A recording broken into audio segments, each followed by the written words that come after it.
नमस्कार,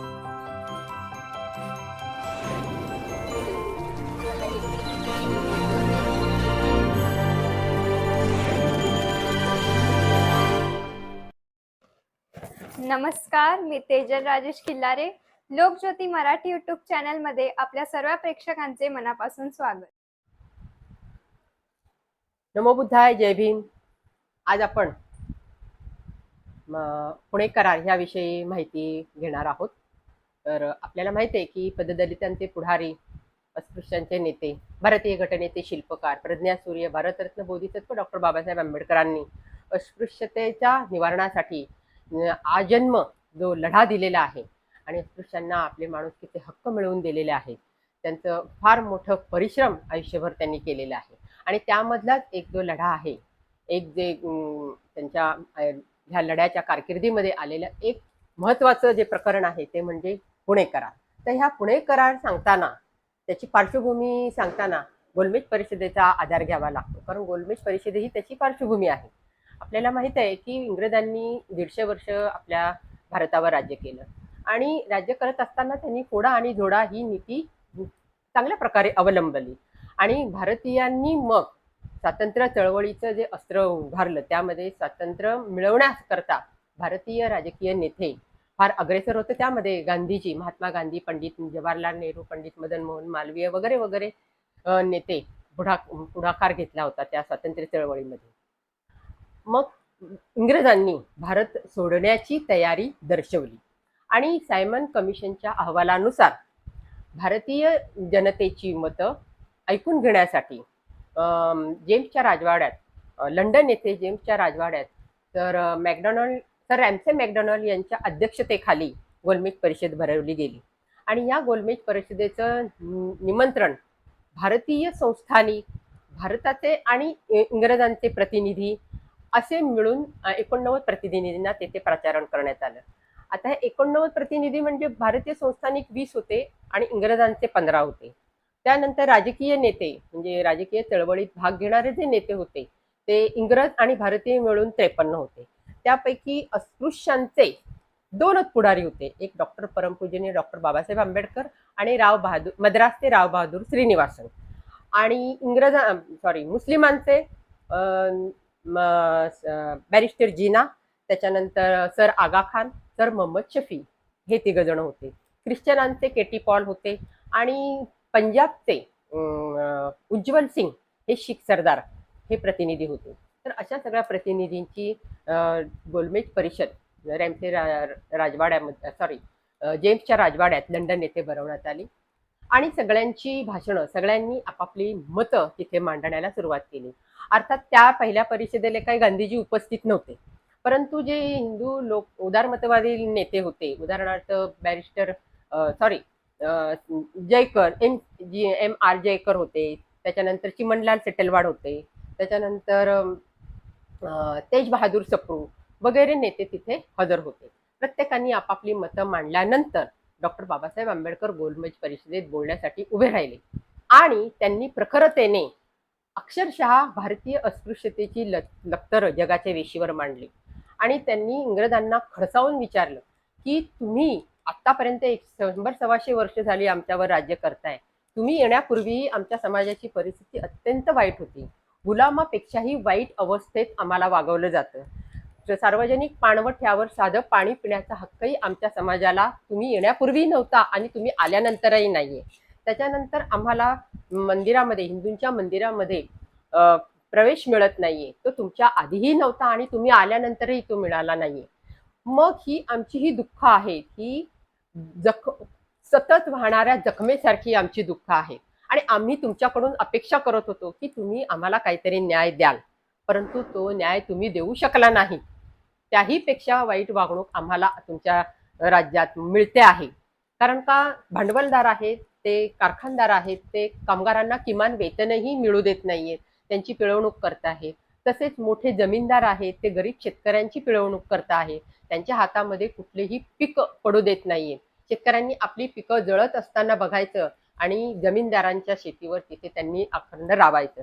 अशी पिळवणूक होत असताना तुमच्या हाती सत्ता असून, तुमच्या हाती अधिकार असून तुम्ही त्याचा वापर केलेला नाहीये आणि आमची दुःख मात्र तशीच राहिली. हे ऐकून सर रॅम्से मॅकडॉनल्ड हे थक्क झाले. बाबासाहेबांच्या वक्तृत्वाचा उत्कृष्ट नमुना असं त्यांनी त्यावेळेस वर्णन केलंय. आणि हे बाबासाहेबांचं झंझावाती भाषण लंडनच्या इंडियन डेली मेल ह्या पत्रकाने संपूर्ण जगभर पसरवलं. अगदी म्हणजे महासत्ता अमेरिका इथे सुद्धा बाबासाहेबांच्या भाषणाची चर्चा होऊ लागली. आपल्याला माहिती की बाबासाहेबांचं शिक्षण अमेरिकेमध्ये कोलंबिया विद्यापीठामध्ये झालेलं होतं, उच्च शिक्षण. त्यामुळे बाबासाहेबांची वक्तृत्वाची किंवा त्यांच्या बुद्धिमत्तेची झलक ही त्यांना माहीत होती अमेरिकन लोकांना. तिथे बाबासाहेबांचं कोलंबिया विद्यापीठात हुशार विद्यार्थी म्हणून बाबासाहेबांची गणना होती. आणि मग त्यावेळेस रॅम्से मॅकडॉनल्ड यांनी ते ऐकून आम्ही अस्पृश्यता निवारणासाठी कार्य करू, त्यासाठी 17 ऑगस्ट 1932ला जातीय निवाडा जाहीर केला. आणि त्यामध्ये बाबासाहेबांच्या ज्या मागण्या होत्या की अस्पृश्यता दूर झाली पाहिजे, भारतीय अस्पृश्यांना प्रांतिक आणि केंद्रामध्ये त्यांना जागा मिळाल्या पाहिजे, स्वतंत्र मतदारसंघ आमच्या साठी तो केला पाहिजे आणि ह्या स्वतंत्र मतदारसंघात 20 वर्षाची त्याला मुदत असावी. त्यानंतर सामाजिक जो गुलामगिरीत आमचा समाज आहे त्याला कायद्याच्या बडग्याने त्यामध्ये प्रतिबंध व्हावा. आणि शिक्षणासाठी प्रत्येक प्रांतामध्ये जी रक्कम ठेवलेली असते, पैसे, ते अस्पृश्यांच्या मुलांसाठीही राखीव असावे, अशा बाबासाहेबांनी मागण्या केलेल्या होत्या. आणि त्या सगळ्या मागण्या जातीय निवाड्यामध्ये 17 ऑगस्ट 1932ला जाहीरपणे मान्य केल्या. जातीय निवाड्याने बाबासाहेबांना खूप आनंद केला. अस्पृश्यांमध्ये खूप आनंदाची लहर उठली. आणि ही बातमी जेव्हा भारतीय पुढाऱ्यांच्या अर्थात गांधीजींच्या जे स्वातंत्र्याचा प्रश्न धसास लावत होते त्यांच्या कानावर पडली, त्यावेळेस मात्र गांधीजींच्या मनामध्ये अस्पृश्यांविषयी कळवळा दाटून आला. आतापर्यंत जेव्हा जेव्हा बाबासाहेबांनी लढे दिले, महाडच्या 14 तळ्याचा लढा असेल, नाशिकच्या काळाराम मंदिरचा सत्याग्रह असेल, मुखेडचा सत्याग्रह असेल, तिथे या पुढाऱ्यांनी अजिबात दखल घेतलेली नव्हती. परंतु अमेरिकेतल्या भाषणाने, स्वतंत्र मतदारसंघाच्या मागणीने मात्र त्यांची झोप उडवली. आणि मग दुसऱ्या गोलमेज परिषदेला गांधीजी उपस्थित राहिले. तो जातीय निवाडा जेव्हा त्यांनी तिथे मांडला त्यावेळेस तिथेच गांधीजींनी सांगितलं की मुस्लिमांचे हक्क मी द्यायला तयार आहे, पंजाबी लोकांचे आहेत किंवा ख्रिश्चनांचे, परंतु अस्पृश्यांचा जो स्वतंत्र मतदारसंघाचा जो मुद्दा आहे तो मी कधीही मान्य करणार नाही. का? कारण अस्पृश्यता हे हिंदू धर्माचाच एक भाग आहे. आणि जर अस्पृश्यांना स्वतंत्र मतदारसंघ दिले तर मात्र हिंदू धर्माची विभागणी होईल, हिंदू लोक विभागले जातील आणि हे मला पाहवणार नाही. जर तुम्ही असं केलं तर मात्र मी प्राणांतिक उपोषण करू शकतो, अशी तंबी देऊन ते भारतात आले. तर भारतात आल्यानंतर त्यांनी इंग्रजांविरुद्ध असहकार चळवळ चालू केली. या असहकार चळवळ चालू केल्यामुळे इंग्रजांनी गांधीजींना येरवडा येथे, पुण्यातील येरवडा येथे तुरुंगामध्ये स्थानबद्ध केलं, म्हणजे कैद केलं. तिथे गांधीजींनी तीच चर्चा चालू ठेवली आणि सॅम्युअल होअर यांना पत्र पाठवलं की तुम्ही जे स्वतंत्र मतदारसंघ जाहीर केलेला आहे त्याला काही माझी परवानगी नाहीये, जर का तुम्ही तसं केलं तर मी प्राणांतिक उपोषण करतो. त्यावेळेस सॅम्युअल होअरनी पत्राद्वारे त्यांना कळवलं की लिथियॉन समितीचा अहवाल लॉर्ड लिथियॉन समितीचा अहवाल आल्याशिवाय आम्ही काहीही निर्णय घेणार नाही. यावर गांधीजींनी लगेच प्राणांतिक उपोषणाची तयारी चालू केली.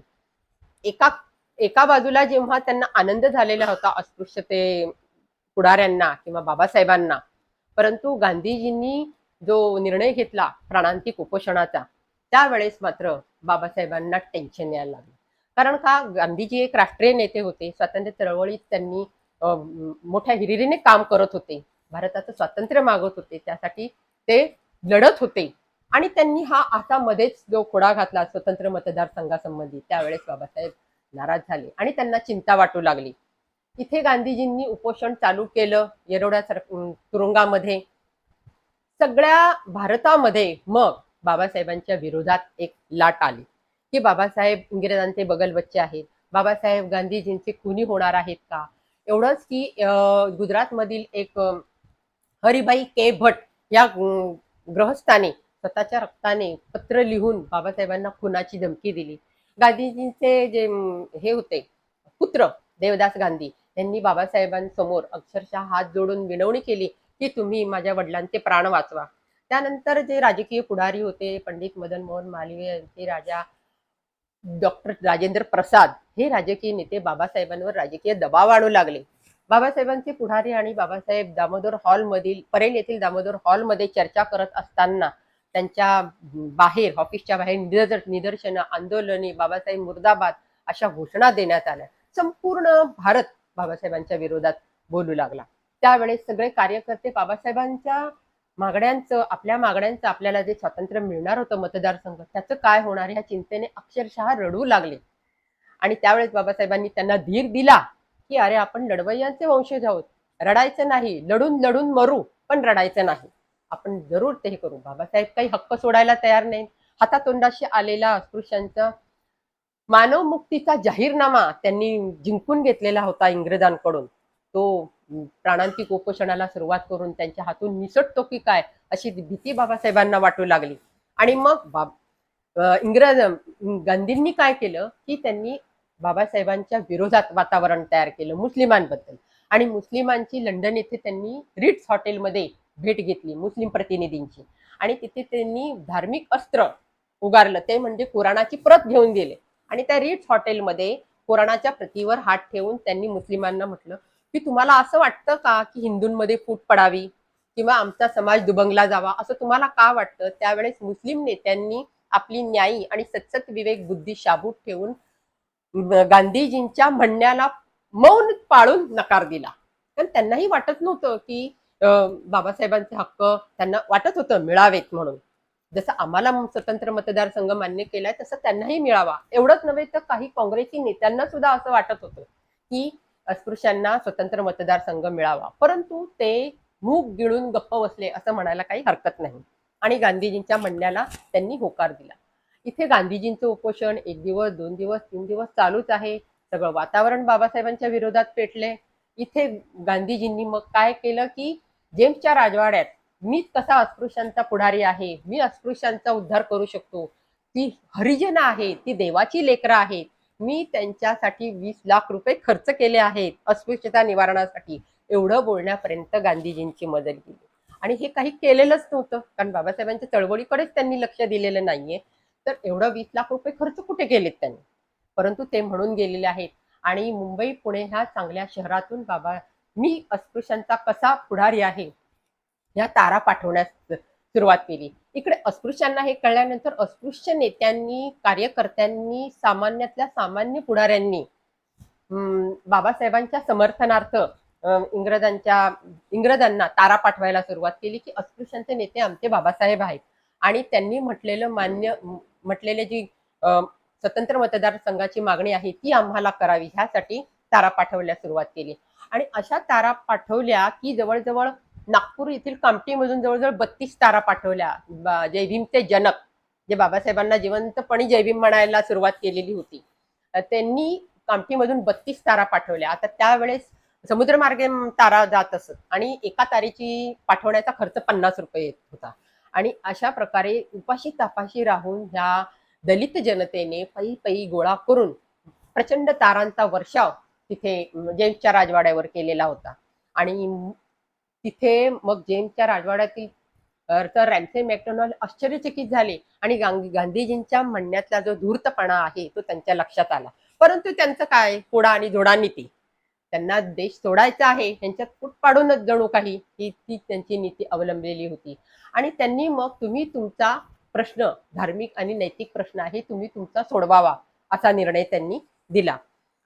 बाबासाहेबांनी एवढी साक्ष दिली की भारतातल्या हिमालयातील हिमालयाच्या पायथ्याशी असलेल्या अल्मोडा जिल्ह्यातील गरीब लोकांनी अस्पृश्य लोकांनी तार पाठवलेली होती. म्हणजे सबंध भारतातून बाबासाहेबच अस्पृश्यांचे नेते आहेत, तेच त्यांचं भलं करू शकतात हे ब्रीदवाक्य जणू काही सर्वांच्या समोर आलं आणि गांधीजींचा फोलपणा लक्षात आला. मग इथे गांधीजींचे उपासनाचे दिवस चालू होते. गांधीजींचा आवाज क्षीण होता. बाबासाहेबांनी त्यांची भेट घेण्याचं ठरवलं आणि येरवड्याच्या तुरुंगामध्ये बाबासाहेब त्यांची भेट घेण्यासाठी ठरवलं. त्यावेळेस त्यांनी सांगितलं की तुम्ही स्वतंत्र मतदारसंघाची मागणी मागे घ्या संयुक्त मतदारसंघामध्ये तुम्हाला 148 ते 151 पर्यंत जागा राखीव ठेवू आणि त्याच्यातच तुम्ही निवडणुका स्वतंत्र भारतामध्ये लढू शकता. त्यानंतर तुम्हाला स्कॉलरशिपची रक्कम आहे ती सुद्धा तुमची राखीव ठेवण्यात जाईल. तुम्हाला मताचा अधिकार जाईल, जो की जातीय निवडामध्ये 2 मताचा अधिकार होता. रॅम्से मॅकडोनाल्ड यांनी सादर केलेल्या जातीय निवाड्यामध्ये की स्वतंत्र मतदारसंघामध्ये सुद्धा त्यांना मताचा अधिकार होता, संयुक्त मतदारसंघामध्ये सुद्धा मताचा अधिकार होता. परंतु स्वतंत्र मतदारसंघच बरखास्त करायला त्यांनी सांगितल्यामुळे गांधीजींनी संयुक्त मतदारसंघामध्ये 148 ते 151 जागांवर बाबासाहेबांना अक्षरशः मान्य करावा लागला. का? कारण विरोधातलं वातावरण पण होतं त्यांच्या विरोधात. शिवाय गांधीजींच्या जीवाची त्यांना काळजी वाटली. एक राष्ट्रीय नेते होते, गांधीजींवर त्यांनी करुणा केली अक्षरशः. जर का गांधीजींच्या जीवाचं काही उपोषणामध्ये बरं वाईट झालं तर मात्र माझा जो समाज आहे, अस्पृश्य समाज, ह्या भारतीय पटलावरून नेस्तनाबूत करण्यासही मागे पुढे पाहणार नाहीत, ही दूरदृष्टी बाबासाहेबांची होती. आणि म्हणून अगदी थोडक्या ज्या मागण्या होत्या की राखीव जागा संयुक्त मतदारसंघात, त्या बाबासाहेबांनी मान्य केल्या आणि येरळा येथे त्या गांधीजींच्या मागणीवर त्यांनी सही करण्याचं ठरवलं. त्यामध्ये पंडित मदन मोहन मालवीय, MC राजा, PA गवई, त्याच्यानंतर चिमणलाल चटलवाड वगैरे सगळी नेते मंडळींनी तेज बहादूर सप्रू ह्या सह्या केल्या. अस्पृश्यांचे पुढारी अर्थात डॉक्टर बाबासाहेब आंबेडकरांनी सही केली आणि राव बहादूर श्रीनिवासन मद्रासे यांनीही सही केली. आणि अतिशय दुःखद अंतःकरणाने बाबासाहेबांनी सही केली. बाबासाहेब म्हणाले की एखादं बाळ जावं. आपल्याला माहिती आहे की अस्पृश्यता लढाईच्या ह्या कार्यामध्ये, आजीवन कार्यामध्ये बाबासाहेबांनी आपली 4 बाळं गमावलेली होती दुर्लक्षतेमुळे किंवा त्यांच्या कुपोषणामुळे. ती एखादं बाळ माझं जावं असं मला दुःख वाटतंय की ह्या करारावर सही करताना. पण गांधीजींच्या जीवाचीही मला पर्वा आहे. तिकडे राजगृहावर रमाबाई आजारी आहेत, त्याही तापाने फणफणतायत. का? बाबासाहेबांच्या जीवाची त्यांना काळजी होती. शिवाय त्या आजाराने ग्रस्त होत्या. आणि ह्या सगळ्या टेन्शन मधून बाबासाहेबांनी मध्यम मार्ग काढला आणि त्यांनी तिथे सही करण्याचं ठरवलं. आणि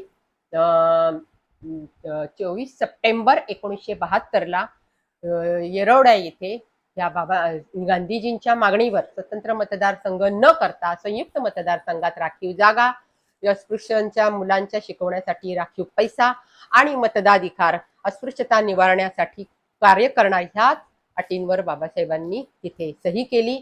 आणि हा 25 सप्टेंबरला ब्रिटिश मंत्रिमंडळाने त्याच्यावर शिक्कामोर्तब केलं आणि पुढे तो पुणे करार म्हणून प्रसिद्ध झाला. तर अशा प्रकारे बाबासाहेबांनी ह्या गांधीजींचे प्राण वाचावेत म्हणून हा लढा पुणे करारावर त्यांनी सह्या केल्या. एवढं महामानव, महाकारुणिक आपण का म्हणतो? कारण ह्या मोठ्या राष्ट्रीय नेत्यांवर त्यांनी दया केलेली आहे आणि अस्पृश्यांच्यासाठी ज्या राखीव संघा आहेत त्याच्यात समाधान मानलंय. जर का स्वतंत्र मतदारसंघ गांधीजींनी मान्यता दिली असती तर आजची जी बौद्धांची परिस्थिती आहे, आजची जी अस्पृश्य दलितांची जी तेव्हाची परिस्थिती आणि आताच्या पेक्षा खूप मोठा फरक पडला असता. मुख्य प्रवाहात अक्षरशः भारतातील अगदी म्हणजे खेड्यापाड्यातील समाजही आता जो चांगल्या सुस्थितीत असता असं चित्र दिसलं असतं. परंतु ठीक आहे, बाबासाहेबांनी जे केलं ते खूप मोलाचं कार्य केलेलं आहे. एवढं बोलून मी माझे 2 शब्द इथे संपवते आणि पुणे करार समजावून सांगण्याचा माझा प्रयत्न जो होता तो साध्या भाषेमध्ये आपण समजावून घेतला. जय भीम, जय बुद्ध, जय भारत. धन्यवाद. लोकज्योती मराठी युट्यूब चॅनलला सबस्क्राईब नसेल केले तर सबस्क्राईब करा, लाईक करा व अशीच नवनवीन माहिती मिळवा. नमस्कार.